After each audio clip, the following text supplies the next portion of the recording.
नमस्कार साथियों, स्वागत है आप सभी का हमारे इस बेहद महत्वपूर्ण वीडियो में। मैं हूं सुधीर। साथियों, आशा है आप सब स्वस्थ होंगे, मस्त होंगे और अपने अपने जीवन में कुछ बड़ा करने के लिए व्यस्त होंगे। साथियों, आज हम जिस विषय पर चर्चा करने जा रहे हैं वो सीधे तौर पर भारत के हर नागरिक के अस्तित्व, उसकी पहचान और उसके सबसे बड़े प्रशासनिक दस्तावेज यानी आपके आधार कार्ड से जुड़ा हुआ है। साथियों, मान लीजिए कि आपको अपने आधार कार्ड में अपना पूरा नाम बदलना है। जैसे मान लीजिए आपका नाम पहले सुरेश कुमार था और अब आप उसे पूरी तरह बदलकर आदित्य शर्मा करना चाहते हैं। तो क्या यह काम केवल एक मामूली शपथ पत्र बनवाने से हो जाएगा? क्या आप इसे घर बैठे ऑनलाइन चुटकियों में कर सकते हैं? साथियों, इसका सीधा और स्पष्ट जवाब है बिल्कुल नहीं। भारतीय विशिष्ट पहचान प्राधिकरण यानी यूआईडीएआई ने इसके लिए नए और बहुत ही सख्त प्रशासनिक नियम लागू कर दिए हैं।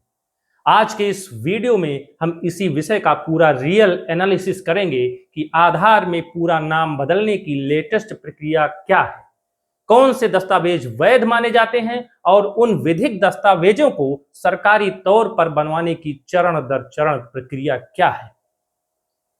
तो साथियों, अपनी डायरी और पेन उठा लीजिए और एक एक पॉइंट को ध्यान से नोट करना शुरू कीजिए। साथियों, सबसे पहले बात करते हैं लिमिट की। ध्यान से सुनिए। कोई भी आधार कार्ड धारक अपने पूरे जीवन काल में केवल 2 बार ही अपने नाम में संशोधन या बदलाव करवा सकता है।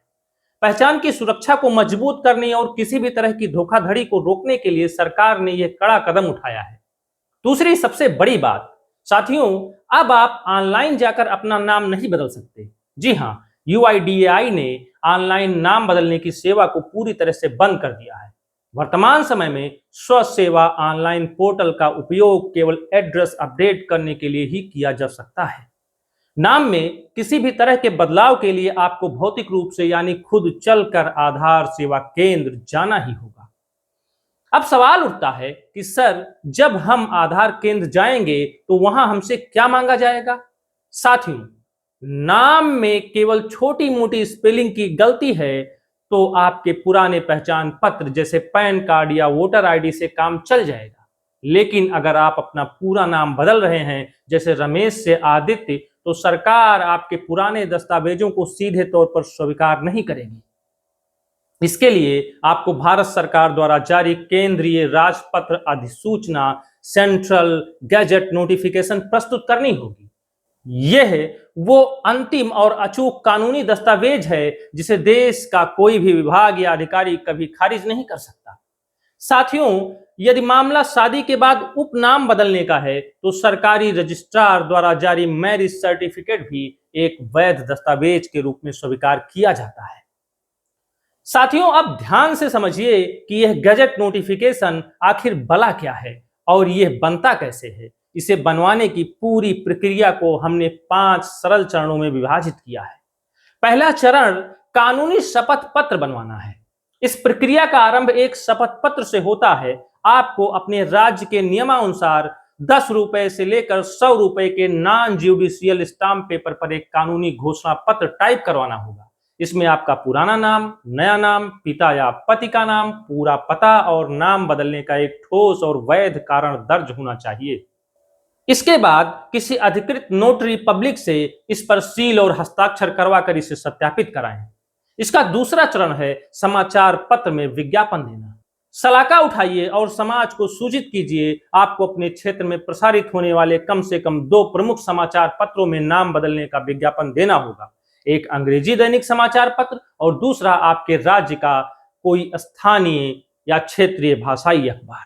साथियों, यहां एक बहुत बड़ी गलती जो अक्सर लोग करते हैं, अखबार में विज्ञापन आने के बाद उसकी छोटी सी कटिंग काट कर रख लेते हैं। ऐसी गलती बिल्कुल मत करना। प्रकाशन विभाग केवल विज्ञापन वाला पूरा मूल पृष्ठ ही स्वीकार करता है, कतरन नहीं। इसका तीसरा चरण है भारत कोष पोर्टल पर सरकारी शुल्क का भुगतान। साथियों, सरकारी काम है तो फीस भी लगेगी। आपको bharatkosh.gov.in पोर्टल पर जाना होगा और कंट्रोलर ऑफ पब्लिकेशन के पक्ष में ऑनलाइन फीस जमा करनी होगी। यदि आप वयस्क हैं तो सामान्य नाम परिवर्तन के लिए फीस 1100 है। यदि आप किसी अवयस्क बच्चे का नाम बदल रहे हैं तो फीस 1700 रुपए है। भुगतान के बाद सफल रसीद का प्रिंट आउट अवश्य निकाल लें।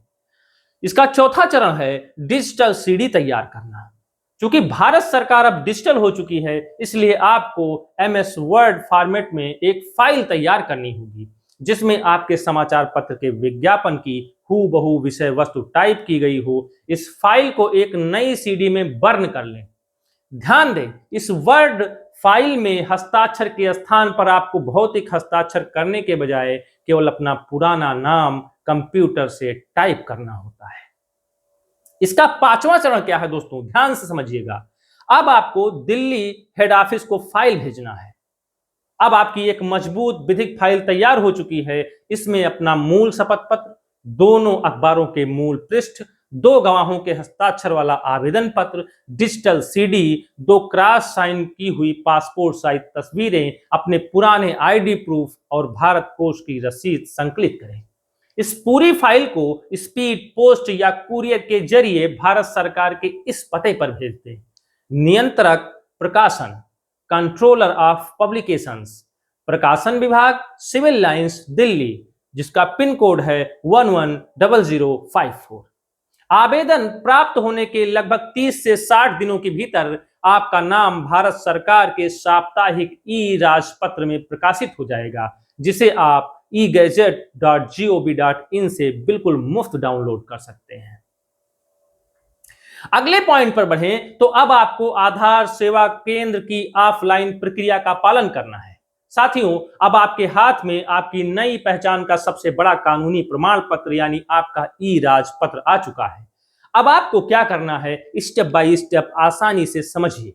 सबसे पहले UIDAI की वेबसाइट से आधार अपडेट फॉर्म डाउनलोड करके भर लीजिए। उसके बाद अपने नजदीकी अधिकृत आधार सेवा केंद्र पर जाएं। आप भुवन आधार पोर्टल से ऑनलाइन अपॉइंटमेंट भी ले सकते हैं ताकि आपको लंबी लाइनों में ना खड़ा होना पड़े। वहां जाकर ऑपरेटर को अपना भरा हुआ फॉर्म, मूल ई राजपत्र की रंगीन प्रति और पुराना फोटो आईडी प्रूफ सौंपें। ऑपरेटर आपके मूल दस्तावेजों को स्कैन करेगा, आपके बायोमेट्रिक्स का सत्यापन करेगा और केवल 75 रुपए की मामूली सी सरकारी फीस लेकर आपके आधार में आपका नाम अपडेट कर देगा। आपको एक पावती रसीद दी जाएगी जिससे आप ऑनलाइन अपना स्टेटस ट्रैक कर सकते हैं। लगभग 15 से 30 दिनों के भीतर आपका नया आधार कार्ड आपके पते पर भेज दिया जाएगा। अब साथियों, एक बहुत ही महत्वपूर्ण और संवेदनशील सवाल है। मान लीजिए किसी व्यक्ति ने पहले ही 2 बार अपना नाम आधार में बदल लिया है और उसकी अपडेट लिमिट समाप्त हो चुकी है। अब वो तीसरी बार नाम कैसे बदलेगा?